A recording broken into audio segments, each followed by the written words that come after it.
A House for Hermit Crab by Eric Carle.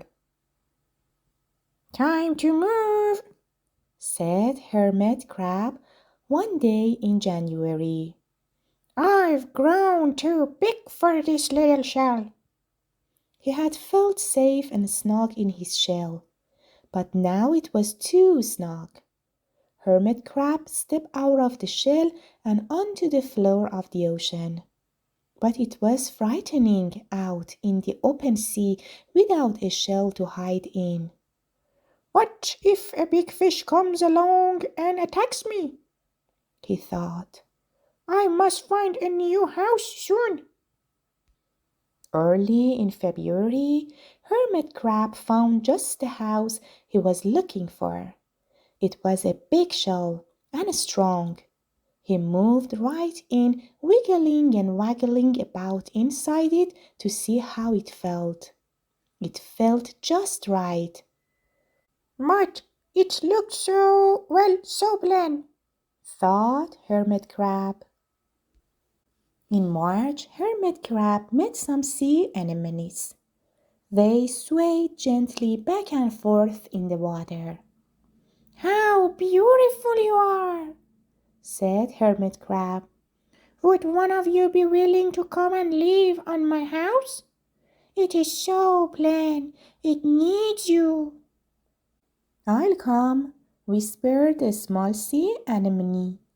Gently, Hermit Crab picked it up with his claw and put it on his shell.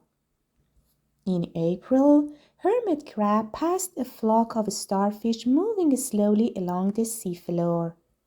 How handsome you are, said Hermit Crab. Would one of you be willing to decorate my house? I would, signaled a little sea star. Carefully, Hermit Crab picked it up with his claw and put it on his house. In May, Hermit Crab discovered some coral. They were hard and didn't move. How pretty you are, said Hermit Crab. Would one of you be willing to help make my house more beautiful? I would, creaked a crusty coral.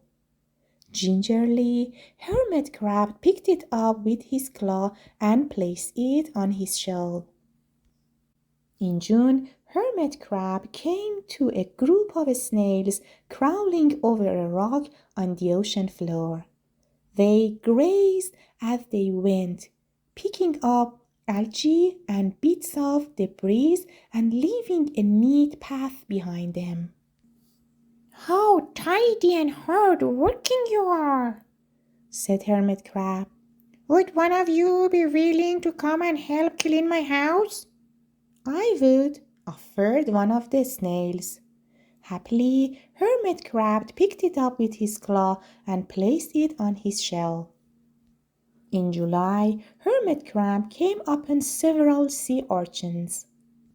They had sharp, prickly needles. How fierce you look, said Hermit Crab. Would one of you be willing to protect my house? I would, answered a spiky sea urchin. Gratefully, Hermit Crab picked it up with his claw and placed it near his shell. In August, Hermit Crab and his friends wandered into a forest of seaweed. It's so dark here, thought Hermit Crab. How dim it is, murmured the sea anemone. How gloomy it is, whispered the starfish. How murky it is, complained the coral. I can't see, said the snail. It's like night time, cried the sea urchin. In September, Hermit Crab spotted a school of lanternfish darting through the dark water. How bright you are, said Hermit Crab. Would one of you be willing to light up our house? I would, replied one lanternfish, and it swam over near the shell. In October, Hermit Crab approached a pile of smooth pebbles. "How sturdy you are," said Hermit Crab. "Would you mind if I rearranged you?" "Not at all," answered the pebbles. Hermit Crab picked them up one by one with his claw and built a wall around his shell. "Now my house is perfect," cheered Hermit Crab. But in November, Hermit Crab felt that his shell seemed a bit too small. Little by little, over the year, Hermit Crab had grown. Soon he would have to find another bigger home. But he had come to love his friends, the sea anemone, the starfish, the coral, the sea urchin, the snail, the lanternfish, and even the smooth pebbles.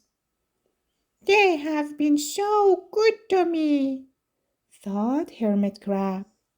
"They are like a family. How can I ever leave them?"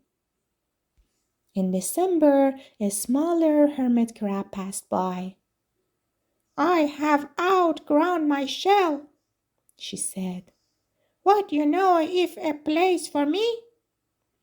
"I have outgrown my house too," answered Hermit Crab. "I must move on. You are welcome to live here, but you must promise to be good to my friends." "I promise," said the little crab. The following January, Hermit Crab stepped out and the little crab moved in. "Couldn't I stay in that little shell forever?" said Hermit Crab as he waved goodbye.